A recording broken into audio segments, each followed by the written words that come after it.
What's up, ladies and gentlemen? It's Brennan and I'm BManX45, and today we're coming at you with another video.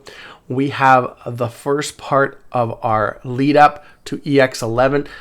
We do our trifecta, we do our set update or our points list, we do our card overview, and then we do our deck excitement list, which is one of our favorite series that the channel does, and we have so much fun doing it. But we're going to start with our set update for Dawn of Liberator EX11, which is coming out February 13th.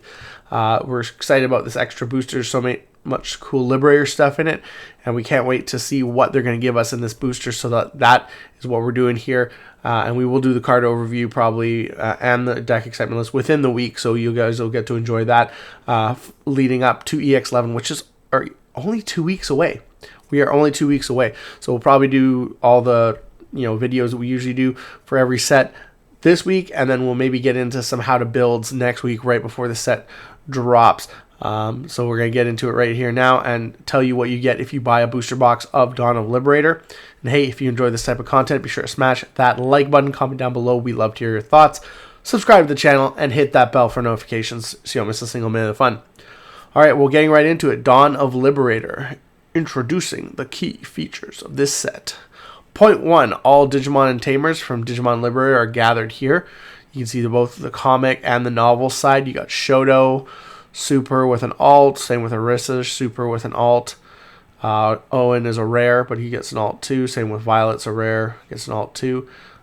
Rare Yao with an alt, and Close as well. So those are all rares, but they have alternate arts that look really good. Are they all 4-cost tamers? 2 of them are 3-cost tamers, but a lot of them are 4s. And then you get the novel side here. There's a new Yuki, which is a super rare. There's a winner, which it looks like a rare. Yeah, it looks like a rare. Ryutaru, rare. Suzune and Mirai. Yeah. Oh, and that's probably Altea right there. Yeah, some of these pictures are not loading. So yeah, you get both of those. So that's pretty cool. And I don't know if those get alts. I don't think a lot of those are getting alts. You also have Cool Boy and Zeno have tamers. This is our second Cool Boy and our first Zeno. So it'll be interesting as well. And I think it's treated as Zenith as well. Plus Unchained and their Digimon Machinamon make their debut. So Unchained, Machinamon, and then of course X Machinamon, and that's the 2-star alt there, which is like a combined picture. We'll see. Point 2, Terramon's new ultimate form, Vortex Dramon, appears. So I thought this was going to be in the comic before we actually got it revealed, but apparently it wasn't because pacing is really bad for them. But you have the new Vortex Dramon. There's its regular secret. Looks kind of like the never-ending story dragon almost, only more badass. And then there's the 2-star alt. You also get the new unique emblem, which is funny. We got his unique emblem last. Guardian Vortex, which I mean we should have known because that was Fable Waltz was Arisa's, and those were the names of the star deck. So we should have kind of known.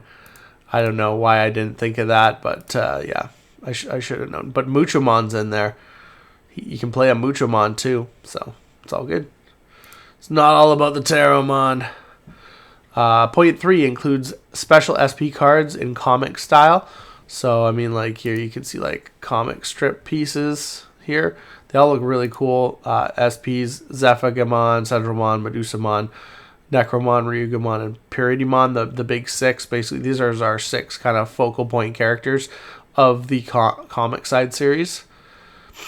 Point 4 features special editions for all 15 partner Digimon.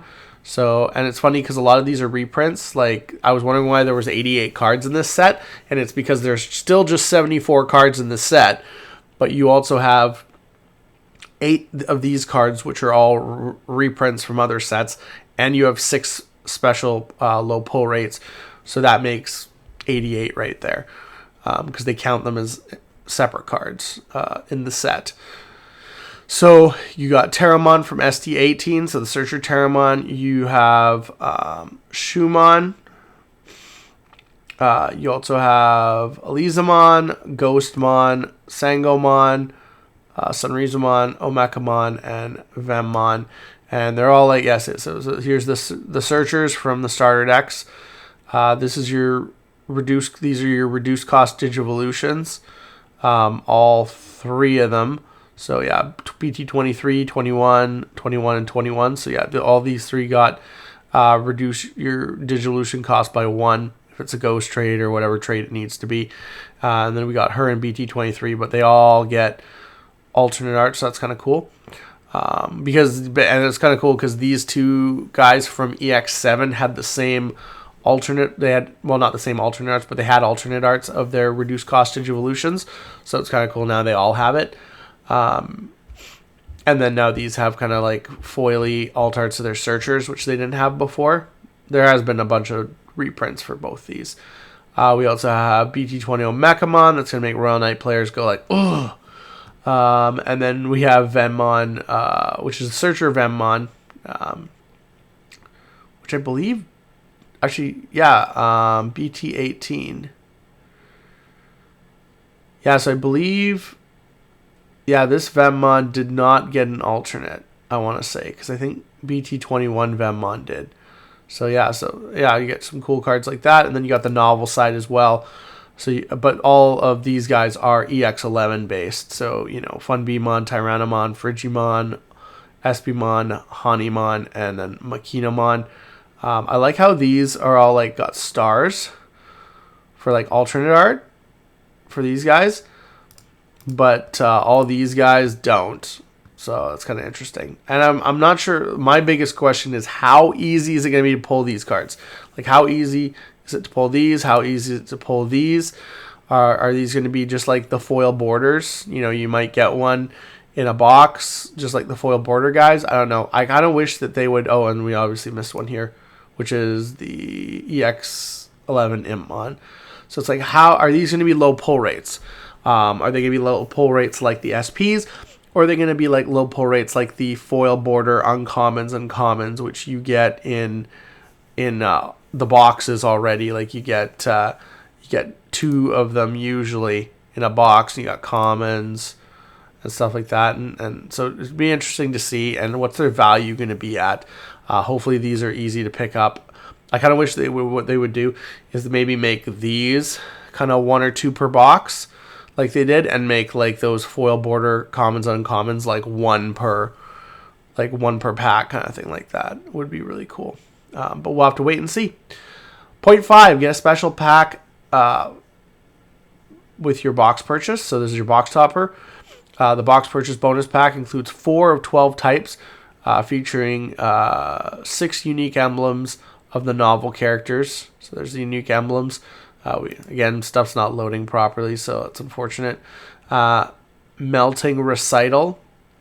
These are different style unique emblems because they're only 2 cost, and they actually reveal and add to they search and get you one of your types and one of your Liberator cards among them, and then place the rest on the bottom of the deck, and then delay when any of your tamer of that name is played. Your Digimon can digivolve into a level 6 or lower Liberator trait in the hand or trash with the digital cost reduced. I think that's Yuki. She does hand or trash. A lot of them are just with the hand. Yeah, all the other ones are just in the hand. But you got Honeycomb Commander, Primal Impact, Frozen Crown, Invincibility Invisible, and Narrative Rond, whatever that is. So that's kind of cool. And they're different. So they're a little bit different than the traditional unique emblems. So that's kind of cool. And then you also got your new forms. So all of these cards are EX11 cards, but you can get an alternate of all of them in this pack. Of course, we can't see Yuki's again. So yeah, they look really good. But yeah, so those are your box topper promos, and you get 4. So I'm assuming what you're probably going to get is you're probably get 2 unique emblems and 2 of these per pack. So I mean, you'll see like what it comes up to because, or per box. So like we usually get 8 boxes per set. So I mean that's, oh geez, two. If you get 2 of each per box, and you get 8, so you get 16. So you don't quite get enough to get play sets, and that's if you don't keep pulling the same ones. So you'll still end up needing like probably eight of each to play set out, but it's gonna be cheap stuff anyways, because I'm not sure how competitive all this stuff is gonna be. So some of this stuff will be, you know, cheaper or better than the others. Point 6 includes deck recipes for Vortextramon, Ex Machinamon, Heavy Meldramon, and Galacticmon. So you get lots of deck recipes, and that is the points. So again, another really big box topper, so that's kind of nice.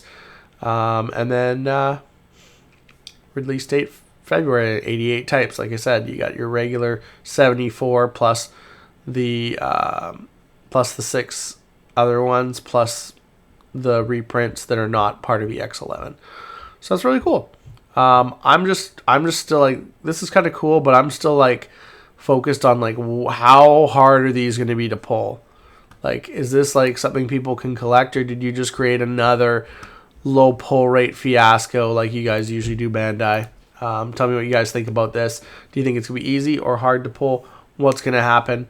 But anyways, that is it for the video. Tell me what you guys think about this, about all the stuff for EX11. Are you excited? Do you think this set is going to have any bearing on the meta, or is it just a fun webcomic set and people are not really going to focus in on it? It'll be really interesting to see if this overtakes BT24 and BT24 is very short-lived, or if this just gets buried under BT24 and is kind of a forgettable memory. I love the Liberator stuff, so I'm interested. I'm really excited for this deck, for a lot of decks really, and maybe we'll play Yao for the first time. I haven't played that deck, but there's a lot of cool stuff in here, and I can't wait to give it a try, and we'll see what, you know, comes of everything in the future.